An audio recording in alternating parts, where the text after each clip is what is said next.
Salam budaya, lestari budayaku. Lestari budayaku.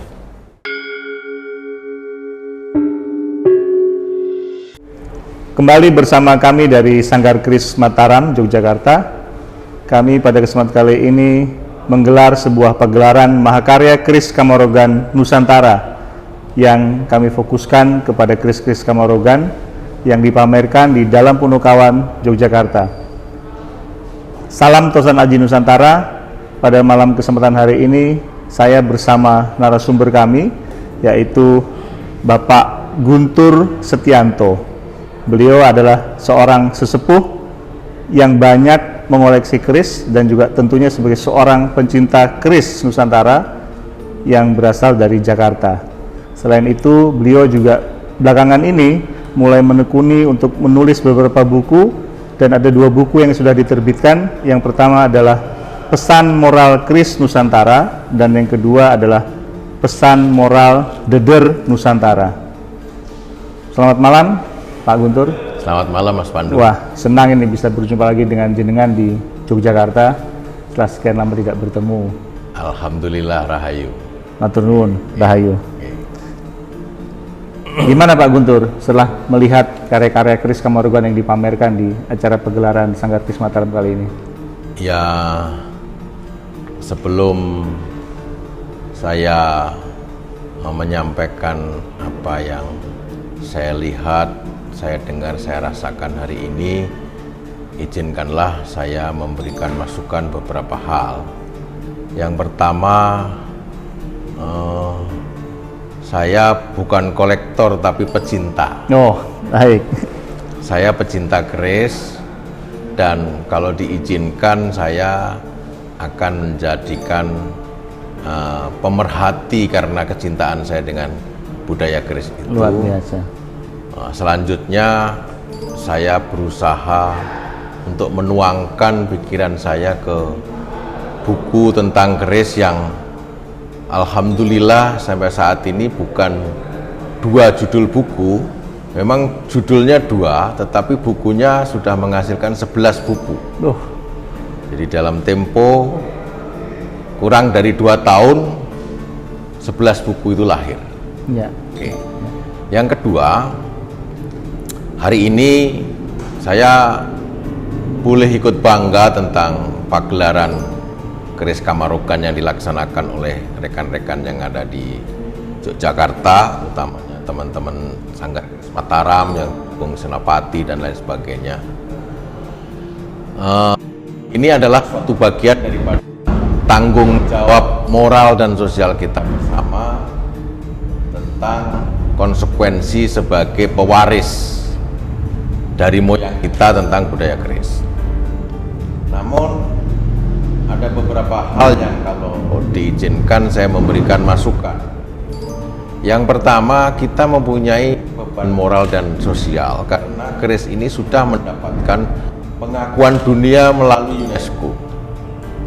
Salah satu pengakuan dunia melalui UNESCO ini adalah mengamanahkan lestari itu diantaranya harus dilakukan edukasi. Ya. Nah, edukasi itu yang kami melihat sampai saat ini masih termarginalkan. Begitu juga metodologi edukasi yang sebahagian besar dilakukan dengan cara pameran, itu perlu mendapatkan perhatian ulang. Ya, karena pameran-pameran yang dilakukan selama ini selalu mengesampingkan nilai edukasinya, bahkan mengedepankan nilai ekonominya. Maka di dalam buku saya di sana tertulis bahwa keris itu bukan hanya sebagai tontonan, tetapi sebagai tuntunan. Gitu. Ya. Gitu kira-kira Mas. Nah, beberapa kali selama sekian tahun pasca pengakuan UNESCO ini, pameran itu belum mendapatkan hasil yang maksimal untuk sebuah langkah edukasi. Bahasa komunikasi yang sering kita pakai adalah ukurannya apabila pameran itu yang datang itu hanya 4L, yaitu lulagi-lulagi, berarti edukasi itu belum jalan. Ya. Tapi kalau setiap pameran itu yang hadir, pendatang-pendatang baru, masyarakat baru, terutama yang kita mimpikan adalah anak-anak muda yang nanti sekian tahun kemudian memahami eksistensi keris sebagai warisan budaya moyang kita itu mempunyai nilai luhur. Kenapa? Karena saya katakan luhur karena di dalam perkerisan itu banyak pesan-pesan moral yang dapat menjadi pondasi dasar membangun karakter sebuah era, sebuah generasi, sehingga mampu menjadi pondasi dasar karakter sebuah negara yang membangun rasa nasionalisme. Kalau ini dikesampingkan, hanya dikedepankan nilai ekonominya, ini suatu hal yang sangat disayangkan. Saya pernah menggambarkan bahwa perkembangan budaya keris itu seperti dua rel kereta api. Dia harus beriring bersama antara kepentingan ekonomi yang saat ini memang tidak bisa dihindarkan dengan eksistensi masyarakat modern ini, dengan warisan budaya keris kita yang mempunyai salah satunya nilai edukasi. Ini tidak bisa dijadikan satu. Mereka harus jalan beriringan untuk mencapai suatu tujuan, yaitu stasiun-stasiun berikutnya, untuk membawa pesan-pesan yang isinya di dalam gerbong ini. Baik. Ya. Sebab kalau disatukan, itu pasti ada yang dimarginalkan. Salah satu dimarginalkan berdasarkan evaluasi saya sebagai pengamat, itu pasti edukasinya kalah. Nilai ekonominya yang akan selalu mengesampingkan. Itu. Maka saran saya, ini sudah tepat. Saya sudah bangga karena pameran ini tidak disertakan, yaitu bursa. Bukan kita mengesampingkan bursa, tidak. Bursa nanti harus jalan, tapi dikemas dengan cara yang elegan juga, sehingga dua tujuan daripada pesan moral perkerisan ini akan tercapai. Begitu kira-kira Mas Pandu. Baik, terima kasih. Wah, ulasannya begitu mendalam ini, dan beberapa poin lah begitu banyak beliau sampaikan. Namun saya ingin mencoba menitik beratkan pada persoalan nilai didaktis, karena kita tahu tadi beliau menyampaikan bahwa pesan-pesan moral ini menjadi acuan bagi kita, khususnya apa yang disampaikan oleh UNESCO, dan ini menjadi langkah kerja kita, bagaimana upaya kita juga untuk mengembangkan pelestarian khususnya di bidang perkerisan. Terima kasih sekali Pak Guntur atas penelitian dan juga kecermatannya dalam melihat perkembangan dalam dunia keris saat ini di Indonesia. Nah, kembali ke tadi masalah ke soal nilai didaktis khususnya dalam konteks pendidikan. Apa yang mungkin perlu kita tingkatkan dari sekedar hanya mungkin pameran atau mungkin memberikan pembelajaran, atau mungkin ada catatan tertentu yang mungkin Anda lihat perlu dan sangat urgent yang mungkin harus kita upayakan bersama ke depannya? Judul buku itu dilahirkan karena rasa kegundahan saya sebagai bagian kecil dari masyarakat perkerisan. Suatu perkembangan pemahaman para generasi pewaris budaya ini, saya memandangnya dari kacamata satu yang kelihatannya kecil tetapi penting dan prinsip. Berawal dari sudut pandang saya bahwa investasi yang tertinggi dalam kehidupan ini, apalagi dalam konteks berbangsa dan bernegara, adalah investasi moral. Sedangkan keris itu membawa pesan moral. Maka keris tidak hanya tontonan tetapi juga tuntunan dalam konteks budaya. Karena di dalam keris mulai dari deder, mendak, selut, bilahnya sendiri, ricikannya maupun pendoknya, semua dimaknai oleh moyang kita. Pemaknaan itulah satu bukti bahwa moyang kita dulu sudah membangun konsep harmonisasi, yaitu hubungan yang harmonis antara manusia dengan Tuhannya, manusia dengan manusia, dan manusia dengan alam. Maka buku itu saya sodorkan, semoga bermanfaat untuk generasi berikutnya tentang pentingnya nilai moral.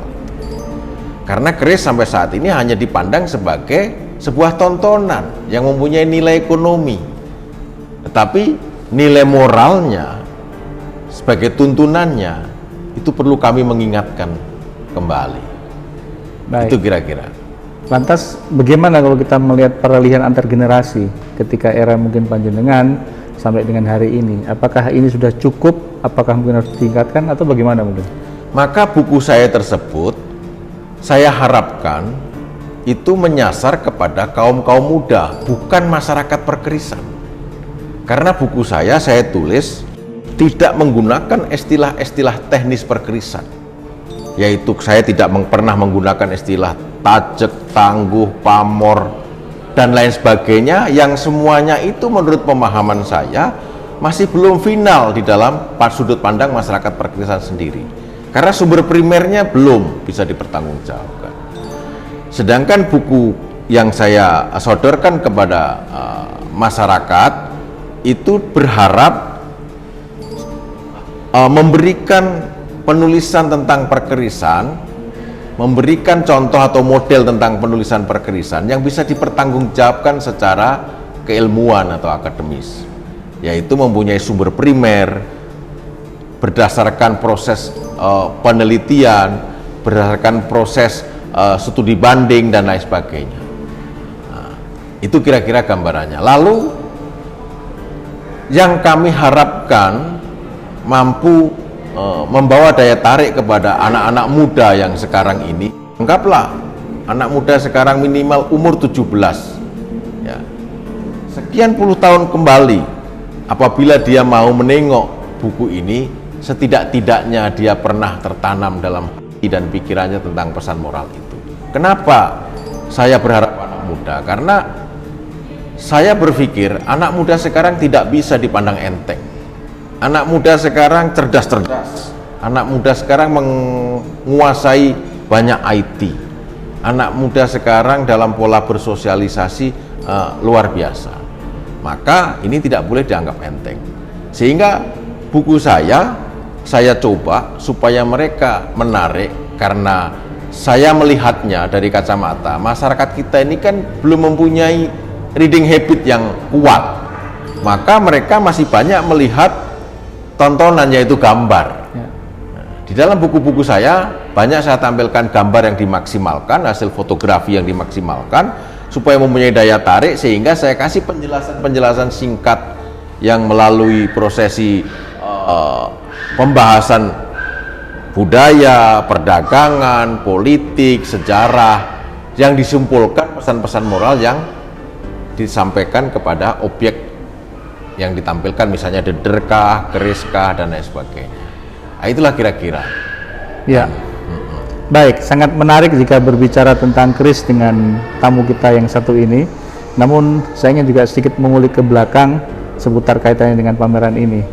Menurut panjenengan sendiri, selain tadi sudah disampaikan, bagaimana jenengan sendiri sebagai seorang pencinta keris melihat sebuah mahakarya seni tempa logam yang kita sebutkan di depan tadi adalah keris Kamorogan? Itu luar biasa, suatu bukti bahwa moyang kita ini mempunyai kemampuan intelektual yang luar biasa, mampu menciptakan sebuah produk yang bersumber dari alam, sehingga mempunyai nilai dalam tanda kutip budaya, dan di dalamnya yang paling penting pesan moral. Coba bandingkan dengan hasil produksi atau hasil karya daripada di lain negeri kita, itu akan berbeda jauh. Dibuktikan dengan UNESCO mengakui daripada keris adalah dinobatkan sebagai warisan budaya internasional non bendawi. Ya. Tuh. Baik. Mungkin sebelum kita menutup perbincangan singkat kita ini, karena waktunya juga terbatas, saya ingin menunjukkan ada pesan-pesan tertentu mungkin yang ingin disampaikan sebelum kita menutup perbincangan ini. Monggo. Saya berharap para pengampu organisasi-organisasi perkerisan, apalagi yang berskala nasional, untuk membakar semangat dunia perkerisan ke depan, karena sudah mendapatkan pengakuan yang berskala internasional. Satu, sebagai pembakar dan alat nomor satu adalah segera koordinasikan dengan pemerintah untuk lahir Hari Keris Nasional. Itu Hari Keris Nasional yang pertama, sebagai komitmen kita untuk membangun semangat juang, semangat kebersamaan untuk melangkah bersama. Itu yang pertama. Kemudian yang kedua, generasi muda kita jangan ditinggalkan. Karena bicara keris, sudut pandangnya kadang-kadang, oh ini untuk kaum tua. Padahal generasi kita sekarang, kalau kita mau melakukan sebuah survei, itu kebanyakan anak-anak muda kita yang luar biasa tertarik. Nah, yang jadi persoalan tadi, kurangnya atau perlu kita ingatkan kembali pengampu organisasi perkerisan ini untuk membangun atau menampilkan budaya perkerisan ke depan. Jangan dicampur adukkan antara ya kan edukasi dengan nilai ekonomi. Walaupun dua-duanya tidak boleh saling mengesampingkan, tetapi ini harus berjalan bersama. Sebab kalau tidak, nanti akan timpang dan akan tenggelam dengan sendirinya. Yang berikutnya, yang namanya edukasi salah satu di dalamnya adalah pelestarian, ya kan? Pelestarian ini jangan dipandang kita hanya bangga dengan peninggalan yang lalu. Ya. Karena melestarikan kita harus mampu mempertahankan dan memproduksi yang berikutnya, yang tentu yang berkualitas, gitu ya.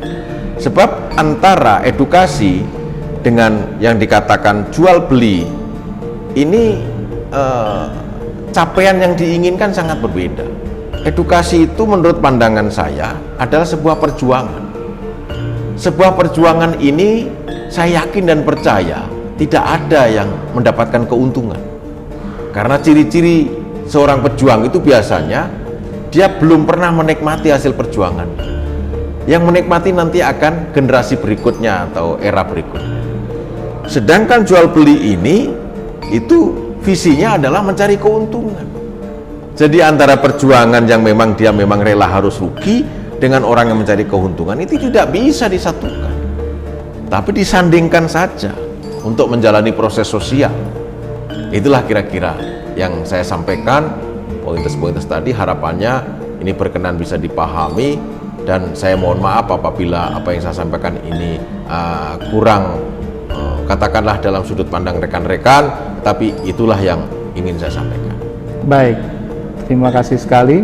Sebelum kita tutup, perlu kita ingatkan kembali bahwa untuk sampai kepada apa yang disampaikan oleh Pak Guntur tadi, kita masih memerlukan sebuah kesadaran dan juga keterlibatan yang akhirnya bisa mencapai kepada tahap kepemilikan. Inilah upaya kita bersama untuk menemukanali persoalan-persoalan dalam konteks mengerti dan memahami dunia keris di jagat perusahaan kita di dunia keris di tingkat nasional. Begitu kurang lebih percakapan kita dengan Pak Guntur. Sekali lagi terima kasih Pak Guntur atas kehadiran dan perbincangannya. Sukses. Terima kasih. Kembali bersama kami dari Sanggar Keris Mataram untuk mengucapkan support yang tinggi kepada Pertamina Gas Negara, juga para pendukung kami dari Senopati Nusantara, Paguyuban Tosan Aji Mertikarta Yogyakarta, dan juga tentunya Dalam Punakawan Yogyakarta. Salam budaya, lestari budayaku. Lestari budayaku.